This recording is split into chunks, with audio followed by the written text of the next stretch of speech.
I am struggling to find justification at this point for why these individuals are being held. You have Tina Glandian coming on and saying at this point, this is a human rights violation. They have not been charged with anything. Do you see any legal grounds at this moment in time for detaining the brothers?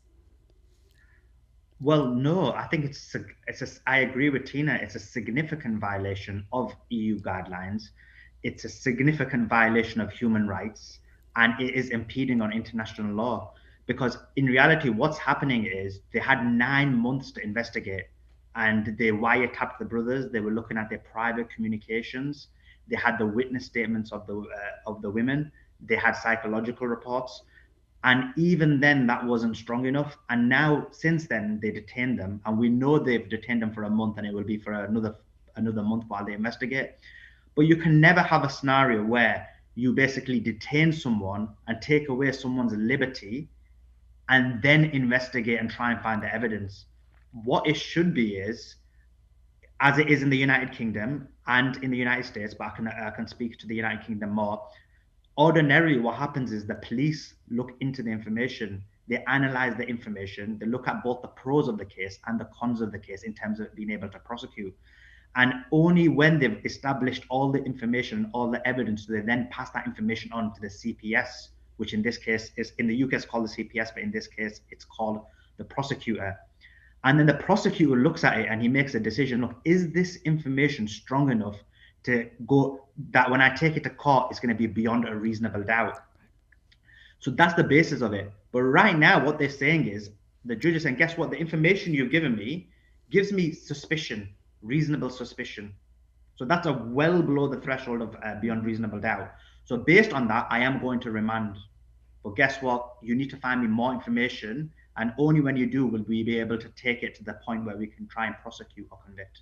Yeah, and it's important to note in the United States, what's happening to them right now in Romania cannot happen in the United States. You have 48 hours here in the United States to charge or release. So you can either charge them within those 48 hours or you have to let them go on bail.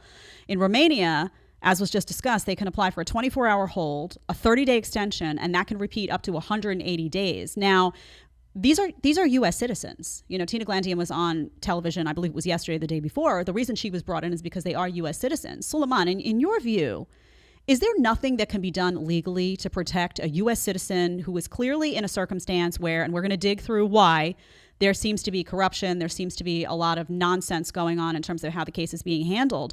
And I don't know if you know the answer to this question, but my question is there nothing that can be done for a U.S. citizen who finds themselves in a circumstance like that? Of course. I mean, the United States just set precedent very recently when Brittany Griner, a WNBA player, went to Russia and was convicted according to Russian law. And she was brought back in exchange for an arms dealer. So that was the level and the extent to which United States made moves to bring one of their citizens back. In this case, they've not even been charged. So these similar level of moves should be made for them as well. Yeah, well, it's not going to be. Audience, I hate to disappoint you, but this guy, Andrew Tate, has made a lot of people, we're going to get to the political stuff on the end of it. He's made a lot of people in positions of power, a lot of very bad people, very unhappy with his commentary on, whether it's the pandemic, whether it's Greta Thunberg and climate change, whether it's masculinity. He's made a lot of people very unhappy, and I very, very highly, almost certainly doubt that the U.S. government is going to be making any moves to try to make his life easier. The message here, whether his legal team is listening or not, to Tina Glandian is get in that jail. And we're going to get to that in a second. Get in the jail, Get in the jail and see what's going on. So I want to ask you a question about that now, because she was on television, Tate's U.S. representative, saying that there were unsanitary, inhumane conditions in the jail. We've seen Andrew Tate. I know he's not personally tweeting. I don't know who's handling that account. But whoever is handling that account has also made claims that at one point it was said that he was in solitary confinement. Do you have any insight into what's going on inside that jail? Are they isolated? Are the brothers together? What are the conditions like? If you have anything at all on that, let me know. So in terms of that, what we do know is that the lawyer explained that she did attempt to go see the Tate and she was refused access. So once again, that brings up a huge problem, because if they're not able to be given access to their own legal counsel, that's again violating their rights. violating the human rights, first thing. And the second question is this, and this is just an inference that we can make from that. What is the reason why they're not allowing her to see them? Is there something that they want to hide? Is there something that they think is a concern that they don't want the Western world to know about? So these are valid questions that one can surmise from them blocking access for Tina to the prison. Yeah, and because she's been blocked, nobody can really get insight into what is going on in there, with the exception of the tweets that we see about solitary confinement. I think there was a tweet about cockroaches. I mean, it sounds like a less than ideal circumstance, to say the least. This is a very important point. He has gone and hired a U.S. attorney for many reasons, right? Maybe there's an ease of communication there. Maybe there are things that, as a U.S. citizen, he needs to discuss with a U.S. attorney who understands the rights of American citizens. And she went with his Romanian representation together to gain access to this jail. And as Suleiman just said, was denied. What is the legal justification for that? There is none. So hell should be raised. She needs to get in that jail. I think they are afraid. Personally, my opinion, I think they're afraid that an American lawyer is going to see the level of conditions that are going on there and is going to raise hell. That's my personal opinion. Something's going on there that is unjust and not right in terms of the way this entire case is handled, but I guarantee you the conditions match up with that. I want to ask you, Suleiman, about who is currently detained. We know that all of the talk here is about the Tate brothers, Andrew Tate, Tristan Tate. I had read a report that the two women are also detained as well. I don't know if you can attest to that. And that one woman was hospitalized yesterday. Can you speak to that at all? That's right. Yeah. So the two women were detained, and actually we shouldn't forget about them because the conditions in there do seem to be quite bad. And the reason, again, the fact that one of them has been hospitalized, again, provides us an indicator in terms of the conditions that are in the prisons.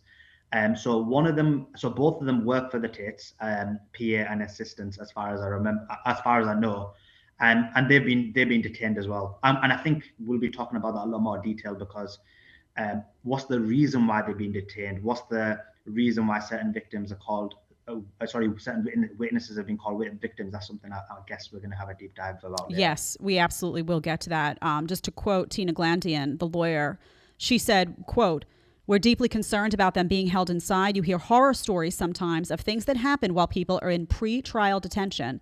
People who oftentimes are then cleared and should be released, and sometimes they don't even make it out." She did say that, yes, go ahead, Suleiman, please. Sorry, I do. What's important is, what's the reason the women haven't been released? So we'll talk about their reason for the men, but that doesn't apply for the women. So that's another important point to consider. Yeah. Do you want to surmise on that now, or do you want to hold till we get it? Yeah. Go ahead. Basically, the judge gave a couple of reasons why he believes that the men shouldn't be, so the Tates should not be released on our remand. And one of the reasons was that they could leave the country. And the argument he used was that, on one of the clips of Andrew Tate, he says, "I've got multiple passports."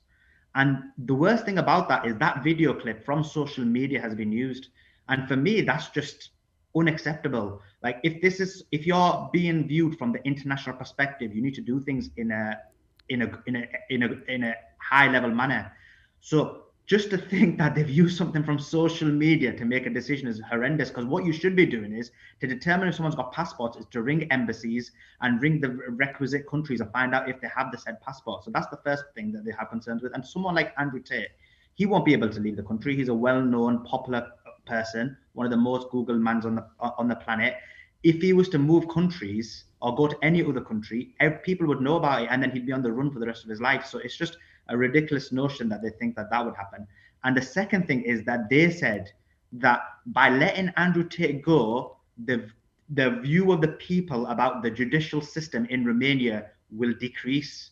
So then one thinks, like, what is it about letting Andrew Tate go that would cause people to think about the Romanian judicial system in a bad way?